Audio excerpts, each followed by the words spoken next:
आज गांधी जी होते तो वो 153 साल के होते।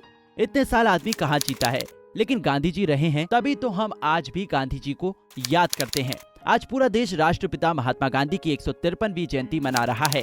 2 अक्टूबर 1869 को जन्मे गांधी जी आज भी लोगों के दिलों में जिंदा हैं। आज हम आपको गांधी के उस किस्से के बारे में बताएंगे जब वो महज 4 रुपए के लिए अपनी पत्नी कस्तूरबा गांधी से इतने खफा हो गए थे कि कस्तूरबा आश्रम और गांधी जी को छोड़ने के लिए तैयार हो गई थी। दरअसल ये बात है आजादी से पहले साल 1929 की। इसी साल गांधी जी ने एक लेख में इस बात का खुलासा किया था और ये लेख साप्ताहिक समाचार पत्र नवजीवन में छपा। पत्रिका में छपे लेख में गांधी जी बताते हैं कि कुछ अजनबियों ने कस्तूरबा को 4 रुपए भेंट किए थे। नियम के हिसाब से उन्हें ये 4 रुपए आश्रम में जमा कराने थे, लेकिन ऑफिस में पैसे देने की बजाय उन्होंने इस रकम को अपने पास रख लिया। हालांकि गांधी जी ये भी बताते हैं कि 1 या 2 साल पहले कस्तूरबा ने अपने पास 1 या 200 रुपए रखे थे, जो कई अवसरों पर विभिन्न व्यक्तियों से उपहार के रूप में प्राप्त हुए थे। आश्रम के नियम है कि किसी द्वारा मिली किसी भी भेंट को कोई अपने पास नहीं रख सकता था, इसलिए उस वक्त उन 4 रुपयों को अपने पास रखना गैर कानूनी था।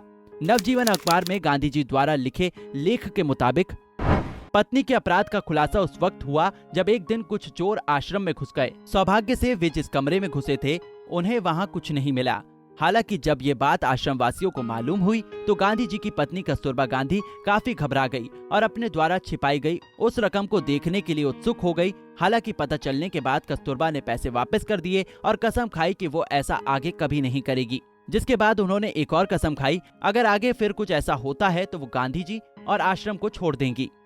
गांधी जी वो शख्सियत थे जिनके प्रभाव को देखकर महान वैज्ञानिक अल्बर्ट आइंस्टाइन ने कहा था, भविष्य की पीढ़ियों को इस बात पर विश्वास करने में मुश्किल होगी कि हांड मास से बना ऐसा कोई व्यक्ति भी कभी इस धरती पर आया था।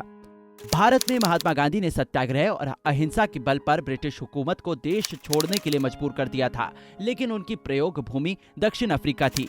यहाँ से उन्होंने क्रांति का जो बुगल फूंका, उससे वो दुनिया भर में चर्चित हुए और प्रभावशाली भारतीय बनकर उभरे। गांधी ना कभी सत्ताधीश रहे, ना व्यापार धंधे की दुनिया से, और ना ही उनका शोषण अन्याय से कोई नाता रहा। ना ही उन्होंने कभी किसी को दबाने सताने की वकालत की, ना ही गुलामों का व्यापार किया और ना ही कभी किसी भेदभाव जैसी सोच का समर्थन किया। तभी तो गांधी आज भी हिंदुस्तान की रग रग में शामिल हैं।